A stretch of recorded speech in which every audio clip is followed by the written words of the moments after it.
皆さんこんにちは。シンガーソングライターのりかこです。私は今ご紹介あったように、約6年前に本校を卒業しました。高校時代はチアのダンス部として野球応援行ったり、バレエ応援行ったり、サッカー応援したりして、たくさんの選手を応援してきました。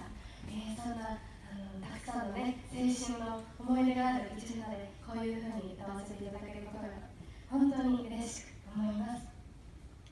今から歌う曲は、そんな私が3年間、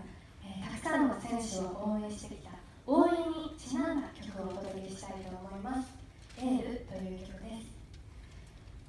皆さんが応援したい人は誰ですか？いつも自分を応援してくれる人は誰ですか？応援というのは頑張れって独りよがりなものじゃなくて、いつも一緒に頑張ろうって、その選手と同じ気持ちで戦ってるんだよという思いを込めてこの曲を作りました。皆さんの応援したい人、いつも自分を応援してくれる人、そんな大切な人を思い浮かべて聴いていただければなと思います。それでは聴いて